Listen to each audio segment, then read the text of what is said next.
Hi friends, ఏపీలో రాష్ట్ర మహిళలందరికీ, రైతులందరికీ, తల్లులందరికీ కూడా అదురుపే శుభవార్తలు అయితే వచ్చాయి. మరి ఎవరెవరికి మరి ఎలాంటి బెనిఫిట్స్ ఉంటాయో తెలుసుకునే ముందు లైక్ చేయండి, షేర్ చేయండి. ఎలాంటి స్కీమ్స్ వచ్చాయో తెలుసుకునే ముందు లైక్ చేయండి, షేర్ చేయండి, సబ్స్క్రైబ్ చేయండి. పక్కనున్న bell icon all symbol button గంట సింబల్ నొక్కితే నేను వేసే లేటెస్ట్ అప్డేట్స్ వీడియోస్ మీ ముందుకైతే వస్తాయి. ఇక లేట్ చేయకుండా అయితే వీడియోలోకి అయితే వెళ్ళిపోదాం ఫ్రెండ్స్. వైఎస్ఆర్ చేయుత డబ్బులు 18,750 రూపాయలు అయితే 4 విడత ప్రతి ఒక్కరి అకౌంట్లో కూడా పడబోతున్నాయండి. ఇప్పుడైతే ప్రస్తుతానికైతే అందరికీ పడుతున్నాయి.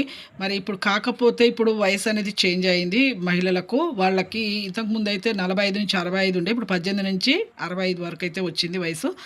అలాంటి వాళ్ళకు అలా 65 సంవత్సరాల వరకు అయితే ఇస్తామని చెప్పడం జరిగింది. అలాగే ఎంపీసీఐ లింక్ చేసుకున్న వారికి మాత్రమే పడతాయి. అలాగే రైతులకు రుణమాఫీ డబ్బులు 2 లక్షల వరకు పడతాయి. అలాగే ఫ్రీ బస్ కూడా మీకు ఈ జూలై 12 నుంచి అయితే మీకు ప్రతి ఒక్కరు కూడా మహిళలందరూ కూడా ఫ్రీ బస్ కూడా ఏర్పాటు చేయడం జరిగింది ఏపీలో. ప్రతి ఒక్క మహిళకి ఇది ఒక అదృశ్య శుభవార్తనే. చూసారు కండి, ఈ 18,750 రూపాయలు 4 విడత డబ్బులు వైఎస్ఆర్ చేయుత డబ్బులు అయితే మీకు మహిళలకు తల్లికి వందనము అనే పథకం ద్వారా 15,000 రూపాయలు